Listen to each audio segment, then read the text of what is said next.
নমস্কার। আজ থেকে আমি এই চ্যানেলটা শুরু করছি। এই চ্যানেলে আমরা বেসিক্যালি বায়োলজিক্যাল জিনিস নিয়ে আলোচনা করব, যেটা আমাদের হেল্প করবে অনেক প্যারামেডিক্যাল সেক্টরে। তো বেশি কথা না বাড়িয়ে আজকের ভিডিও শুরু করছি। আজকে যেহেতু প্রথম দিন, আজকে আমরা বেশি ডিপে যাব না। আজকে শুধু আমরা ব্রেন সম্বন্ধেই জানবো, যেহেতু আমার ফার্স্ট ভিডিও। তো তারপরে ধীরে ধীরে আমরা এক এক করে এগোবো। তো চলো বেশি কথা না বাড়িয়ে আজকে ভিডিও আমরা শুরু করি। তো বন্ধুরা, আজকে আমরা জানবো ব্রেন সম্বন্ধে। যেহেতু ফার্স্ট দিন, আজকে আমরা জাস্ট ব্রেন সম্বন্ধে অল্প ডিসকাস করব যতটা হয়, এবং এরপরে আমরা আরও ডিটেলসে পরের ভিডিওগুলোতে জানব। অ্যাট ফার্স্ট যেটা বলার, যে ব্রেন কি, যদি বলে ব্রেন কি, তাহলে ব্রেন আমরা বলতে পারি ভালোভাবে।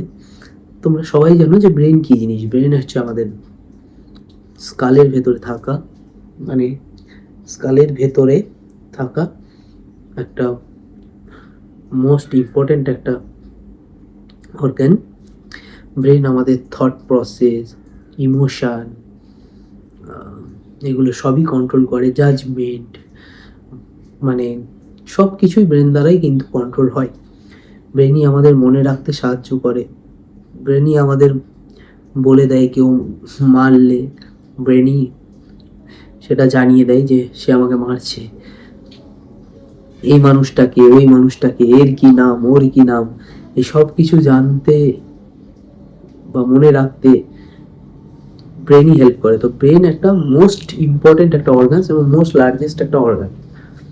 কারণ ব্রেন ছাড়া একটা অ্যানাটমি বা ফার্স্ট, এই জন্য অ্যানাটমি সব ফার্স্টে আমাদের জানতে হবে ব্রেন কি। কারণ ব্রেন ছাড়া একটা মানব শরীর বা মানুষ চলতে পারবে না। তো আজকে আমরা সেই ব্রেন সম্বন্ধেই জানবো। তো তোমাদের ইন্ট্রোডাকশন দিয়ে দিলাম। এবার এই ইন্ট্রোডাকশনটাকে যদি ভালো করে গুছিয়ে লিখতে হয়, তো তোমরা কি লিখবে বা কি লিখবো আমরা, সেটা আমরা জানবো। সরি,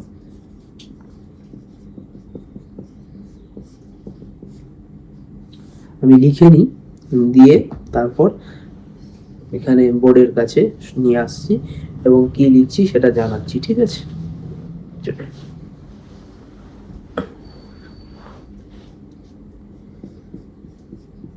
তো আমি ইন্ট্রোডাকশনে যেগুলো নিয়ে আলোচনা করলাম সেগুলোই আমি এখানে লিখলাম, যে গুছিয়ে লিখলে কিভাবে লিখবে। তো ফার্স্টে brain, it is the one of the largest organs in the body. It is the centre for all thought, memory, judgement and emotion. মানে আমি যেটা তোমাদের বলেছিলাম যে মেমোরি, জাজমেন্ট, ইমোশন, থট, এগুলো সবই ব্রেনেরই কন্ট্রোল করে, সেটা এখানে লেখা আছে। Each part of the brain is responsible for different bodies function such as temperature regulation and breathing. তো টেম্পারেচার, বডির টেম্পারেচারের ব্যাপারটা, শ্বাস প্রশ্বাসের ব্যাপারটা সবই কিন্তু ব্রেনই কন্ট্রোল করে। The brain is contained in skull, যেটা তোমাদের প্রথমেই বলেছি এবং তোমরা সকলেই জানো যে আমাদের স্কাল দিয়ে কিন্তু ব্রেনটা ঢাকা থাকে। আর মোস্ট একটা ইম্পর্টেন্ট জিনিস, যে ব্রেনের ওয়েট কত, ওয়েট 1300 থেকে 1400 গ্রাম। তারপরে আমরা জানবো এই brain made of 1000 billion neurons. এটা কিন্তু একটা মোস্ট ইম্পর্টেন্ট জিনিস। এগুলো সব শর্ট কোশ্চেন চলে আসতে পারে, এবং যদি হোয়াট ইজ ব্রেন আমাদের কেউ লিখতে দেয় বা জিজ্ঞেস করে, আমরা খুব সুন্দরভাবে গুছিয়ে এটা লিখতে পারি যে হোয়াট ইজ ব্রেন। তো তোমরা এটা নোট করতে পারো। যাই হোক, তো আমরা ব্রেন কি সেটা মোটামুটি জানলাম। এইবার এই যে brain made of 1000 billion neurons, ঠিক আছে, কিন্তু এখানে আমরা আর একটা জিনিসও জানবো, যে নিউরন সারাউন্ডেড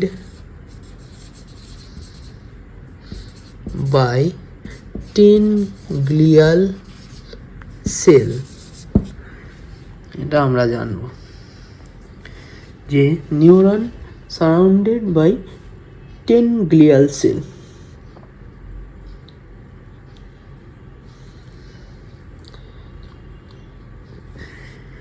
এটা একটা মোস্ট ইম্পর্টেন্ট জিনিস যে নিউরন কি দিয়ে বেষ্টিত থাকে। একটা নিউরন 10টা গ্লিয়াল সেল দ্বারা কিন্তু সারাউন্ডেড থাকে, ঠিক আছে। এই ব্যাপারটা বা এই কন্ডিশনটাকে বলা হয় নিউরোগ্লিয়া। তো কেউ যদি হঠাৎ করে জিজ্ঞেস করে আমাদের ভাই বাবা অন্য ক্ষেত্রে যে হোয়াট ইজ নিউরোগ্লিয়া, তো এই ছোটো ছোটো বিষয়গুলো কিন্তু আমাদের মাথায় রাখতে হবে।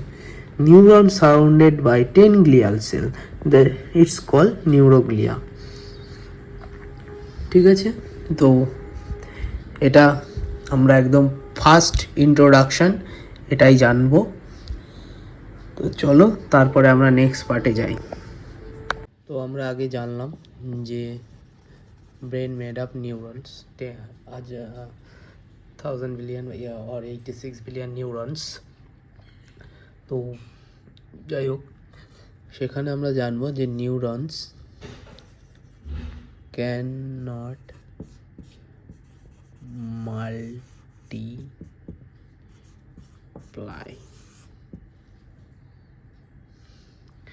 নিউরনস ক্যান নট মাল্টিপ্লাই মানে নিউরন কিন্তু বিভাজিত হতে পারে না। বাট তাহলে ব্রেনের মধ্যে নিউরন থাকে, নিউরন বিভাজিত হতে পারে না। এখানে একটা খুব সুন্দর জিনিস আছে যেটা জানতে হবে। ব্রেনের মধ্যে নিউরন থাকে কিন্তু নিউরন বিভাজিত হতে পারে না। তাহলে ব্রেনে ক্যান্সার কিভাবে হয়?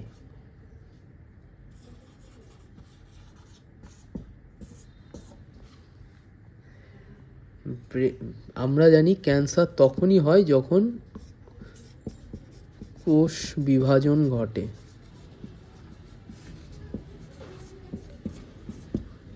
একটা ইন্টারেস্টিং এটা ব্যাপার যে কোষ বিভাজন ঘটে তখনই কিন্তু ক্যান্সার হয়। কিন্তু ব্রেনের নিউরন দিয়েই ব্রেনটা তৈরি। তো নিউরন যদি বিভাজিত না হতে পারে তাহলে সেখানে ক্যান্সার কিভাবে হয়? তো তার জন্য আমাদের জানতে হবে, আমি সেখানে বলেছিলাম যে ব্রেনে নিউরন সারাউন্ডেড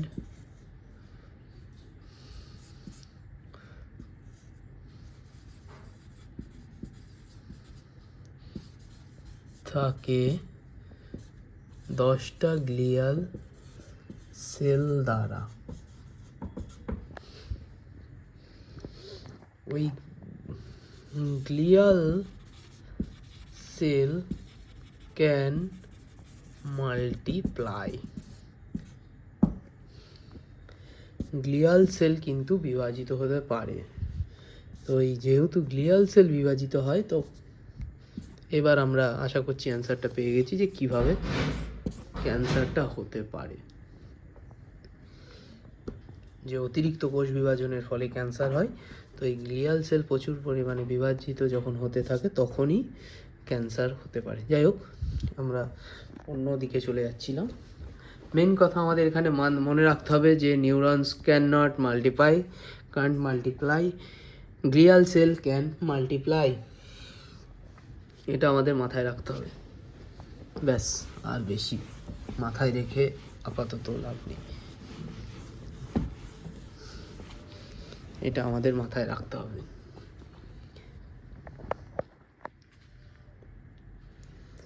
এবার যেটা জানবো, brain is also covered by meninges.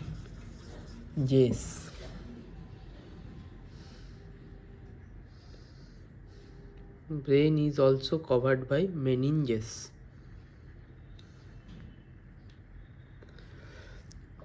তাহলে ব্রেন কভার্ড থাকে মেনিনজেস দ্বারা। তো আউটার কি মিডিলে কি থাকে?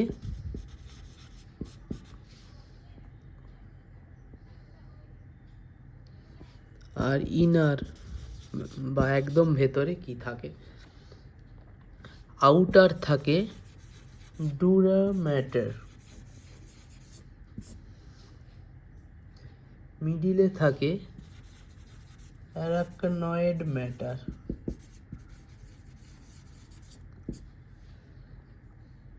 আর ইনারে থাকে পায়া ম্যাটার। এটাও একটা মোস্ট ইম্পর্টেন্ট জিনিস। Brain is also covered by meninges, যেখানে আউটারে থাকে ডোরা ম্যাটার, মিডিলে থাকে অ্যারাকনয়েড ম্যাটার, আর ইনারে থাকে পায়া ম্যাটার। এবার আমরা জানব ventricle of the brain. 4 ventricle থাকতে পারে, থাকে 4 ভেন্ট্রিকলস থাকে, ঠিক আছে। ভেন্ট্রিকলস কি জিনিস না, আমাদের যে মস্তিষ্ক, তার মস্তিষ্কের ভেতরে কিছু নির্দিষ্ট গহ্বর থাকে, তাকেই ভেন্ট্রিকল বলে। মানে মস্তিষ্কের ভেতরে কিছু নির্দিষ্ট গহ্বর থাকে, তাকেই ভেন্ট্রিকল বলে। তাহলে কি ইংলিশে আমরা লিখবো certain cavities in the brain called ventricle. Certain cavities in the brain called ventricle. ঠিক আছে। তো এবার যেটা জানতে হবে, the ventricle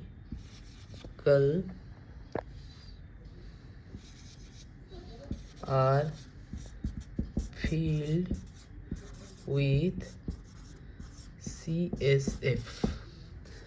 The ventricle are filled with CSF. ঠিক আছে।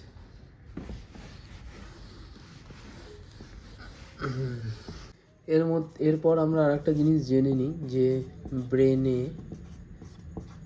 চোট লাগলে তা কিন্তু আর সারে না। মানে বেশিরভাগ ক্ষেত্রেই এটা হয় যে ব্রেনে চোট লাগলে তা সারার চান্স থাকেই না, মানে 99% সেটা সারেই না। কারণ এই জন্য সবাই বলে যে মাথায় মারতে বারণ করে এই কারণেই, যদি ভুলবশত একবার ব্রেনে লেগে যায় তো সেই জায়গাটা আর কোনো দিন সারবে না, সেখান থেকে ভয়ানক কিছু হতে পারে। কেন সারে না? কেন?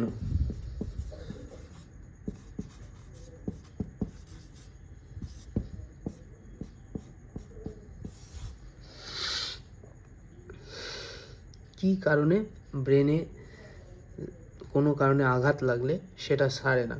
কারণ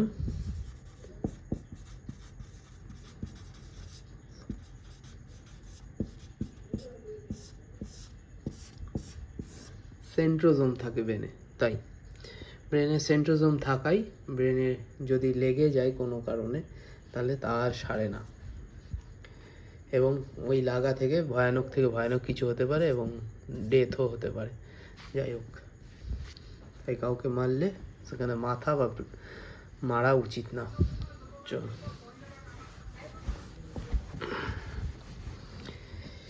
এরপরে আজকে আর বেশি যাব না, এরপরে শুধু আমরা পার্টগুলো জেনে রাখবো, এবং পার্টগুলো কি কি এবং তার সম্বন্ধে অন্য আর একদিন নেক্সট পার্টে আমরা আলোচনা করব। আজকে শুধু পার্টগুলো জেনে রাখবো, যে ব্রেনের পার্ট কি কি আছে। ব্রেন ফ্রন্ট সামনের দিক, মিডিল মাঝের দিক, আর একটা হচ্ছে লাস্ট।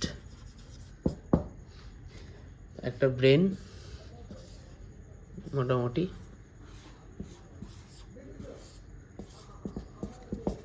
ব্রেনের আমরা শুধু জানবো সামনের দিক, মাঝের দিক, লাস্টের দিক, তিনটে দিক জানবো, ফ্রন্ট, মিডিল অ্যান্ড লাস্ট। তো ফ্রন্ট পার্টের মধ্যে কি কি থাকে? ফ্রন্ট পার্টের মধ্যে থাকে সেরিব্রাম,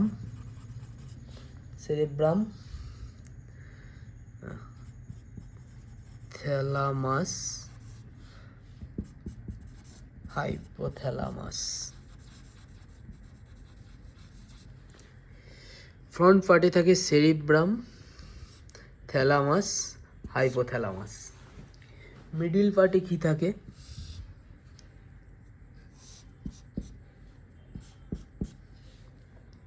মিডিল পার্টে তাহলে কর্পোরা থাকছে, আর থাকছে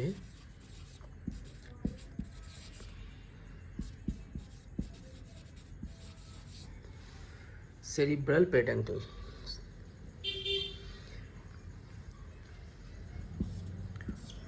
লাস্ট পার্টে কি থাকছে?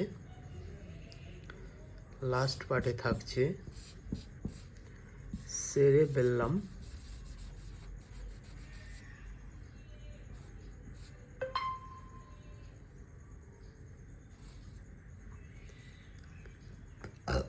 আর মেডুলা অবলাঙ্গাটা।